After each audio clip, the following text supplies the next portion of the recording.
ایک حدیث میں فرمایا گیا کہ اگر اس گھر میں شیاطین موجود ہوں تو اس سورہ بقرہ کی تلاوت کی برکت سے اس گھر سے شیاطین دور ہو جائے گا۔ ایک روایت میں 3 دن کی قید کے ساتھ ہے کہ اگر دن میں تلاوت کی جائے تو 3 دن تک اس گھر میں شیطان حملہ ور نہیں ہو سکتے، اور اگر ہو تو وہاں سے بھاگ جاتے ہیں۔ رات میں تلاوت کی جائے تو 3 راتوں تک یہی صورتحال ہے۔ اور ایک روایت میں مطلقاً ہے کہ جس گھر میں بھی اس سورہ بقرہ کی تلاوت کی جاتی ہے اس گھر کے رہنے والوں پر جادوگروں کا اور باقی لوگوں کا کوئی اثر نہیں ہوتا۔ ایک موقع پر حضرت ثابت رضی اللہ تعالیٰ مشہور صحابی ہیں، اللہ کے نبی صلی اللہ علیہ وسلم کی خدمت میں ان کے متعلق صحابہ نے عرض کیا کہ اللہ کے نبی، آج رات ہم نے دیکھا کہ ثابت رضی اللہ تعالیٰ کا گھر تو بقعہ نور بنا ہوا، اتنا چمکدار ہے، اتنا روشن ہے، جیسے آسمان میں تارے جھلملاتے ہوئے نظر آتے ہیں۔ اس طریقے سے ہی ثابت رضی اللہ تعالیٰ عنہ کے گھر کے اوپر قمقمے روشن نظر آ رہے ہیں، عجیب سی چاندنی، عجیب سی رونق، عجیب سی چمک۔ اللہ کے نبی صلی اللہ علیہ وسلم نے فرمایا یقیناً انہوں نے سورہ بقرہ کی تلاوت کی۔ چنانچہ صحابہ پہنچے اور معلوم کیا تو تحقیق ہوئی کہ واقعی ایسا ہے، حضرت ثابت رضی اللہ تعالیٰ عنہ نے اس وقت سورہ بقرہ کی تلاوت کی۔ کیونکہ ویسے تو پوری سورت ہی انتہائی اہمیت کی حامل ہے، لیکن خاص کر اس کے اندر ایک سورت، ایک آیت، آیت الکرسی، اور سورہ بقرہ کی آخری 2 آیتیں، یہ وہ آیات ہیں کہ جن کے متعلق احادیث میں بار بار متنبہ کیا۔ عبداللہ ابن مسعود رضی اللہ تعالیٰ عنہ کو یہاں تک فرماتے ہیں کہ جس شخص نے سورہ بقرہ کی ابتدائی 4 آیات یعنی الف لام میم سے لے کر یوقنون تک یہ 4 آیات تلاوت کی، آیت الکرسی اور اس کے بعد کی 3 آیتیں تلاوت کی، اور سورہ بقرہ کی آخری 3 آیات، یہ 10 آیتیں ہو جاتی ہیں۔ جس شخص نے بھی ان 10 آیتوں کو تلاوت کیا اور تلاوت کرنے کے بعد کسی مجنوں اور دیوانے کے اوپر بھی دم کر دیا تو اس کی برکت سے اللہ رب العزت اس کو عقل اور ہوش عطا فرمائے۔ سوچیں ذرا عزیزوں، کس قدر اہمیت کی حامل یہ سورت ہے کہ جس کے اتنے فضائل ذکر کیے۔ حضرت علی رضی اللہ تعالیٰ عنہ سے مروی روایت میں تو یہاں تک نقل کیا گیا کہ وہ شخص انتہائی بے وقوف ہوگا کہ جو رات کو سوتے وقت سورہ بقرہ کی آخری 2 آیتیں تلاوت نہ کرے، کہ جو اللہ کے نبی صلی اللہ علیہ وسلم کو سفر معراج میں آسمانوں پر یہ 2 آیتیں مرحمت فرمائی گئی ہیں، آخری رکوع، اور جس کے بارے میں فرمایا گیا کہ یہ عرش کے نیچے کے خزانے سے اللہ کے نبی صلی اللہ علیہ وسلم کو عطا فرمایا۔ خلاصہ یہ کہ فضیلت کے اعتبار سے بھی یہ سورت اس قابل ہے کہ کثرت کے ساتھ اس سورت کی تلاوت کی جائے، خاص کر وہ حضرات کہ جو عاملوں کے چکر میں پڑے رہتے ہیں اور اس کی وجہ سے نہ صرف یہ کہ اپنی آخرت تباہ کرتے ہیں، اپنی دنیا کو بھی برباد اور تباہ کرتے ہیں۔ قرآن سے بڑا کوئی عامل نہیں، قرآن سے بڑی کوئی کتاب شفا والی نہیں، قرآن سے زیادہ بابرکت دنیا کے اندر کوئی کتاب نہیں۔ شفا حاصل کرنی ہے اس کتاب کے اندر، برکت حاصل کرنی ہے اس کتاب کے اندر، عمل کرنا ہے اس قرآن کے ذریعے سے، اس کی صورتوں کے ذریعے سے۔ ایک صحابی کو تو اللہ کے نبی صلی اللہ علیہ وسلم نے لشکر کا امیر صرف اس وجہ سے مقرر فرمایا کہ یہ وہ صحابی ہیں جنہیں پوری سورہ بقرہ زبانی ہے۔ اور صحابی کو رشک آیا، انہوں نے کہا کہ میرا بھی دل چاہتا تھا کہ میں بھی قرآن کو خوب یاد کروں، لیکن پھر یہ بھی خوف ہوا کہ کل ایسا نہ ہو کہ قیامت میں سوال کیا جائے کہ تمہیں اتنی زیادہ باتیں پتہ تھی، تم نے ان پر کیوں عمل نہیں کیا؟ اللہ کے نبی صلی اللہ علیہ وسلم کو اطلاع ہوئی تو آپ نے فرمایا کہ ذہن کے اندر یہ بات جو پیدا ہوئی ہے یہ بات قابل گرفت ہے، قرآن کو پڑھو، سیکھو اور اس پر عمل کرو، کیونکہ ایسے شخص کی مثال جو قرآن کو پڑھنے کے بعد اس کو سیکھے، پڑھے اور اس پر عمل کرے، ایسے ہی ہے جیسے ایک کٹورے کے اندر مشک بھر دیا جائے اور اس مشک کو لے کر زمانے کے اندر پھرا جائے تو اس کی خوشبو سے پوری دنیا مستفید ہوتی ہے۔ ایسے ہی وہ شخص جو قرآن سیکھے، پڑھے اور اس پر عمل کرے، اس کے ذریعے سے بھی پوری دنیا مستفید ہوا ہے۔ کہ ایک حدیث میں تو یہاں تک ارشاد فرمایا گیا کہ ایک دیندار شخص کی وجہ سے جس کا تعلق واقعتاً اللہ سے ہوتا ہے اور تقوی اس کے اندر ہوتا ہے، اللہ رب العزت اس ایک دیندار کی وجہ سے اس کے اڑوس پڑوس کے رہنے والے 100 گھرانوں کو روزی مرحمت فرماتا ہے۔ ان باتوں سے ہمیں یہ پتہ چلا کہ سورہ بقرہ بہت زیادہ فضیلت والی اور بے انتہا اہمیت والی سورت ہے۔ رہی بات کہ اس سورت کے اندر مضامین کیا ذکر کیے گئے، اتنی طویل سورت ہے، ظاہر سی بات ہے کہ اس کے اندر کوئی ایک مضمون نہیں ہوگا، بے شمار مضامین ہیں جو اس میں ذکر کیے ہیں۔ ایمان والوں کی صفات ہیں، منافقین کے احوال ہیں، کفاروں اور مشرکین پر دردناک سزائیں ہیں، یہودیوں کا ذکر ہے، اسی طریقے سے حضرت ابراہیم، حضرت اسماعیل، حضرت اسحاق، تحویل قبلہ، ابواب بر، چاند کا مسئلہ، حج کے مسائل، جہاد اور قتال کے مسائل، شراب کا تذکرہ، اس کی حرمت کا تذکرہ، طلاق کے مسائل اور مرنے کے بعد دوبارہ زندہ ہونے کی باتیں، اللہ کی راہ میں خرچ کرنا، غریبوں فقیروں یتیموں پر خرچ کرنا، امانت دیان، یہ تمام مسائل ہیں جو اس صورت کے اندر ذکر کیے۔ لیکن خاص کر جو مضمون اس صورت میں ذکر کیا گیا ہے وہ ہے اللہ کے نبی جس زمانے کے میں بھی تشریف لائے اس زمانے کے رہنے والوں پر لازمی اور ضروری ہے کہ وہ وقت کے نبی کے مکمل طریقے سے اطاعت کریں۔ جب بھی نبی کی جانب سے کوئی حکم دیا جائے، اللہ کے نبی کی جانب سے کوئی ارشاد زبان سے وارد ہو، تو اس زمانے کی امت پر یہ فرض اور لازم ہو جایا کرتا ہے کہ بغیر قیل و قال کے، بغیر اعتراضات کے اور بغیر سوال کیے ہوئے فوراً اس حکم کو عملی جامہ پہنانے کی کوشش کریں۔ چنانچہ اس صورت میں سورہ بقرہ سے کے نام سے ہی ایک واقعہ ذکر کیا گیا ہے حضرت موسیٰ علیہ السلام کے زمانے کہ اس زمانے کے اندر ایک شخص جس کے چچا کے پاس بے انتہا دولت اور چچا زاد بہن بھی تھی، یعنی چچا کی بیٹی جو انتہائی خوبصورت اور حسین، اس شخص کے دل میں لالچ پیدا ہوا کہ کیوں نہ میں اپنے چچا کے ساتھ غلط سلوک کروں اور ان کے مال پر قابض ہو جاؤں اور بیٹی سے بھی نکاح کروں۔ نتیجتاً یہ بات اس کے دل میں پختہ ہوتی رہی، شیطان نے ذہن کو ایسا پلٹا کہ وہ شخص جو اب تک چچا کی خدمت کے اوپر معمور تھا، اس نے اپنے حقیقی چچا کو قتل کر اور قتل کرنے کے بعد لاش دوسرے خاندان والوں کے صدر دروازے کے باہر ڈال دی اور تھوڑی دیر کے بعد آ کر وہاں خود ہی شور مچانے لگا اور آوازیں بلند کرنے لگا کہ میرے چچا کا قتل ان قبیلے والوں نے کیا ہے، ان کے ہی دروازے کے باہر یہ لاش پڑی ہوئی ہے۔ حتیٰ کہ صورتحال یہ پیدا ہوئی، دونوں طرف کے قبیلے والے آ گئے، لاٹھی ڈنڈے فوراً چلنے کو دیں، اور ایسے موقع پر ایسا ہی ہوتا، ہم بھی دیکھتے ہیں۔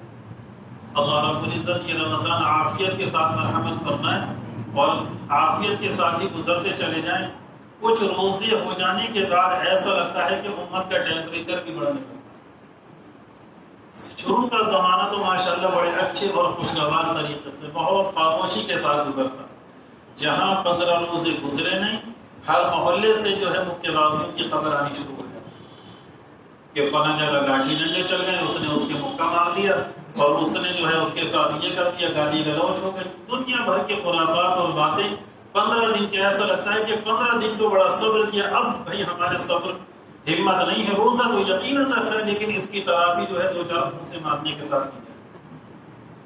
بالکل عام طریقے سے آپ بھی دیکھ رہے ہوں گے۔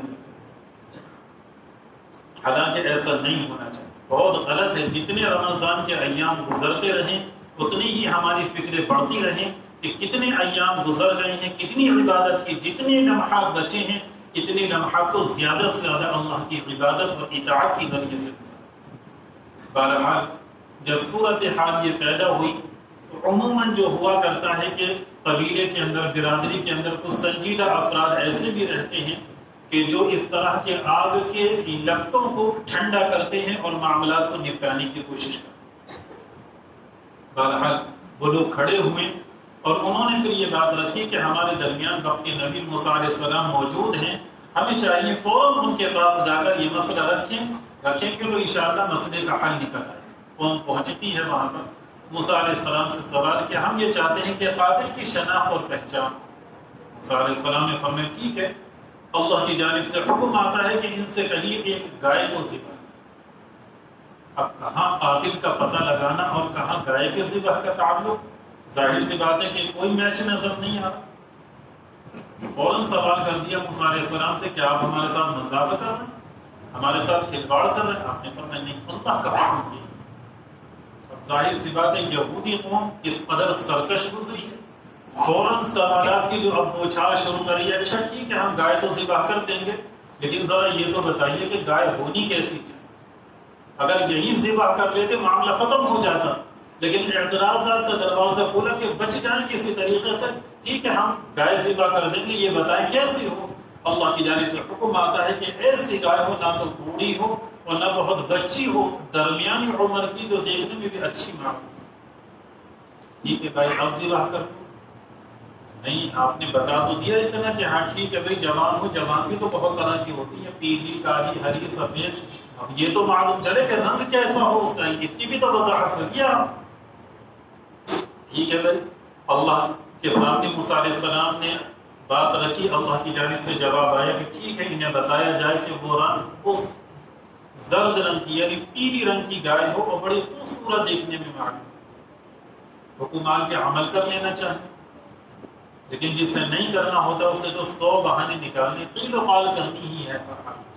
سوال کر لیا ٹھیک ہے، لیکن ابھی بات پوری طریقے سے واضح نہیں ہوئی. اپنے سے آپ ہمارے سامنے مکمل وضاحت کر دیں گے، انشاءاللہ ہم ہر حال میں آپ کے سے ذبح کر ہی دیں گے جو حکم. تو پھر اللہ کی جانب سے مزید وضاحت آتی ہے کہ ایسی گائے ہونی چاہیے کہ نہ تو اس سے آبپاشی کا کام لیا گیا ہو، نہ ہی اس کے کھیت جوتے گئے ہوں، اس پر کسی طرح کا بوجھ نہ ڈالا گیا ہو، اس طرح کی گائے ہونی چاہیے. اور علماء نے لکھا ہے کہ یہاں پر بھی انہوں نے انشاءاللہ کہہ دیا تو معاملہ رک گیا، ورنہ تو شاید پہلا پارا ان کے سوالوں میں ختم ہو جاتا. اتنے سوال ان کے وارد ہوتے. اب گائے کی تلاش کہ ایسی گائے کہاں پر ملے، جگہ جگہ ڈھونڈتے، ایک جگہ پہنچے، وہاں پر ان تمام اوصاف کے ساتھ گائے نظر آئی اور ایک جوان بچہ تھا، اور اللہ رب العزت نے اسے اپنے والد کی اطاعت کا یہ صلہ دیا. حضرت موسیٰ علیہ السلام کے اسی زمانے میں ہی کچھ سال قبل ایک جوان بچہ جو جوانی کے دہلیز پر قدم رکھا، اس کے والد تاجر تھے، والد اندر سو رہے تھے. اتنے میں ایک باہر سے ایک شخص آتا ہے کہ میں یہ ہیرا فروخت کرنا چاہتا ہوں. کتنے کی بات میں؟ 70 درہم میں فروخت کرنا چاہتا ہوں. ٹھیک ہے، رک جاؤ، ابھی والد صاحب سو رہے ہیں، انہیں جگہ نہیں سکتا، جب وہ جاگ جائیں گے اس کے بعد میں تم سے یہ خرید لوں گا، اور 70 کے بجائے 80. وہ کہنے لگا ٹھیک ہے، میں 70 کے بجائے 60 میں دے دوں گا، تم والد کو اٹھا دو اور فوراً ہی میرے حوالے پیسے دے دو اور یہ رقم. بہرحال دونوں طرف سے وہ رقم گھٹاتا رہا، یہ رقم بڑھاتا رہا. صورتحال یہاں تک آ گئی کہ وہ 30 درہم میں بیچنے پر راضی ہو گیا، اور اس نے کہا 100 درہم سے زائد دوں گا، تم رک جاؤ. حتیٰ کہ پھر وہ نہیں رکا، چلا گیا. اس نے اپنے والد کو جگانا قبول نہ کیا. کچھ ایام کے بعد والد کا انتقال ہو گیا، حالات بدلتے چلے گئے اور بڑی کمزوری اور کمزور حالات آ گئے. اسی زمانے میں ان کے ہاں ایک گائے پل رہی تھی جسے جنگل میں انہوں نے چھوڑ دیا تھا، وہیں چرتی کی، خبر یہ نہیں رکھتے تھے. بہرحال وہی گائے تھی. اب جب یہاں اس گائے کو فروخت کرنے کا موقع آتا ہے تو والدہ کہتی ہیں کہ میں بتاؤں کہ کتنے میں فروخت کروں. وہ کہیں گے ایک گائے کے بدلے 2 لے لو، 5 لے لو. نہیں، حتیٰ کہ صورت یہاں تک آتی ہے کہ ایک پلڑے میں گائے کو رکھا جاتا ہے اور دوسرے پلڑے میں سونا رکھا جاتا ہے، اور اس عوض میں اس گائے کو بیچا جاتا ہے اور گائے خریدی. بہرحال اس گائے کو لینے کے بعد ذبح کیا جاتا ہے اور اس کی زبان چچا کی لاش سے مس کی جاتی ہے. اللہ کا حکم ہوتا ہے، چچا زندہ ہوتا ہے اور نشاندہی کرتا ہے کہ میرے اس بھتیجے نے ہی قتل کیا ہے. نتیجتاً قصاص میں اسے بھی قتل کیا جاتا ہے اور معاملہ یہاں پر ختم. اسی واقعے کی طرف منسوخ کرتے ہوئے اس کی اس سورت کا نام سورہ بقرہ رکھا. اس واقعے میں پہلا سبق ہمیں یہ ملتا ہے کہ جب بھی اللہ کی جانب سے کوئی حکم آئے، وقت کے نبی ہمارے سامنے کوئی پیغام رکھے، تو یہ ہماری ذمہ داری ہے کہ بغیر اعتراضات کا دروازہ کھولے ہوئے صحابہ کی جو صفت تھی، جو آخری آیتوں میں بات آئی ہے سورہ بقرہ کے سمیعنا و اطعنا، صحابہ کی یہ صفت تھی، وہ یہ کہتے تھے اللہ کے نبی ہم نے سن لیا اور ہم اسے مانیں گے، اس کی اطاعت کریں گے، اس پر عمل کر کے دیں۔ اور جنہوں نے ایسا نہیں کیا ان کا زبردست پکڑ آئی ہے۔ اسی میں سے ایک واقعہ اصحاب السبت، ہفتے کے دن والوں کا واقعہ ذکر کیا۔ یہ واقعہ بھی انتہائی عبرت انگیز، خاص کر اگر اس واقعے کو رمضان کے ان ایام سے جوڑ کر میرے عزیزوں دیکھا اور سمجھا جائے تو واقعات امت کو بڑی فکر کرنے کی ضرورت ہے کہ ہم اللہ رب العزت کی اس نعمت کو کس انداز میں گزاریں۔ یہودیوں کو ہفتے کا دن عظمت والا دن دیا جاتا ہے کہ یہ دن تمہارے لیے انتہائی احترام کا دن، اور اللہ کا نظام یہ ہے کہ جب اللہ کی جانب سے کوئی دن نعمت کے طور پر، انعام کے طور پر دیا جاتا ہے اور بندے اس نعمت کی قدر دانی نہیں کرتے تو پھر اللہ کی جانب سے زبردست طریقے سے پکڑ دی جاتی ہے، جیسا کہ ان یہودیوں کی، جسے اللہ نے فرمایا بعذاب بئیس، کہ ایسا رسوا کو زبردست طریقے سے ان کی پکڑ کی ہے کہ انہیں آخرت تک آنے والے انسانوں کے لیے عبرت و نصیحت بناتا ہے۔ انہیں یہ حکم دیا گیا کہ ہفتے کے دن تم مچھلی کا شکار نہیں کرو، تمہیں اس بات کی اجازت نہیں ہے، یہ قابل احترام دن ہے تمہارے یہاں، لہذا اس دن اللہ کی عبادت کرو اور مچھلی کے شکار سے، اس کے گوشت کے استعمال سے اپنے آپ کو بچاؤ۔ کچھ دن تو یہ لوگ اس پر ٹکے رہے، لیکن اللہ کا یہ بھی ایک نظام ہے کہ جو چیز اللہ کی جانب سے نعمت کے طور پر دی جاتی ہے اسے آزمائش سے بھی جوڑا ہے۔ اب یہ رمضان کے ایام میں روزے رکھ رہے ہیں، دوسری طرف ہم دیکھ رہے ہیں کہ دل چاہ رہا پانی پی لیا، پیاس کی شدت سے حالہ خشک ہوتا چلا جا رہا ہے، ہونٹوں پر کپڑی جم رہی ہے، سفیدی چھائی ہوئی ہے، خشکی ہے، سامنے ہر طرح کے لوازمات موجود ہیں۔ یہی مرحلہ ہوتا ہے کہ بندے کے اندر کتنا تقویٰ ہے اور بندہ اللہ کی کتنی اطاعت کرتا ہے۔ اس لیے تو اللہ نے فرمایا کہ تمام کے تمام جتنے بھی اعمال ہیں سب کا صلہ بتا دیا گیا ہے، فرشتوں کو اتنا دینا ہے، لیکن روزہ واحد وہ عبادت ہے جس کے بارے میں نہیں بتایا گیا۔ اللہ فرماتا ہے قیامت کے دن بندہ جب میری بارگاہ میں حاضر ہوگا تب میں اسے اس کا صلہ اور اس کا ثواب بتاؤں گا، کس قدر اس کا ثواب، کیونکہ روزہ صرف میری ذات کے لیے، چاہتا فریج کھول کر ٹھنڈا پانی بھی پی سکتا، نل کے نیچے نہا رہا، چاہتا چاہے تو 2-4 گھونٹ پانی حلق کے نیچے بھی اتار سکتا، نہیں دیکھنے والا، لیکن دل میں صرف کیا ہے کہ میرا رب، میرا اللہ مجھے۔ یہی صفت میرے عزیزوں اس ایک مہینے کے ذریعے سے پورے سال اللہ ہمارے اندر پیدا کرنا چاہتا ہے۔ خلاصہ یہ کہ ہفتے کے دن وہ لوگ کچھ دن کے تو رکے رہے، لیکن اس کے بعد پھر انہوں نے ایک حیلہ یہ کیا کہ وہاں پر کچھ گڈھے کر دیے ندی کے پاس، اور پانی کی رو بہہ کر آتی، مچھلیاں آتی ان گڈھوں کے اندر چلی جاتی، اور فوراً وہاں پر جو آڑ بنا دیا کرتے اور اتوار کے دن جا کر ان مچھلیوں کو نکال دیا۔ پھر یہاں پر 3 گروہ میں ایک وہ گروہ ہوا جنہوں نے ان کی زبردست پھٹکار لگائی، سمجھایا، نصیحت کی، سختی کی، ہر طریقے سے، نرمی سے، گرمی سے کہ تمہارا غلط فعل ہے۔ ایک وہ طبقہ رہا جو اس فعل کو انجام دیتا رہا، اور ایک تیسرا طبقہ تو وہ تھا جو خاموشی اختیار کر گیا کہ نہ تو اس فعل کو انجام دیا اور نہ ہی انہیں اس فعل سے باز رکھنے کی کوشش۔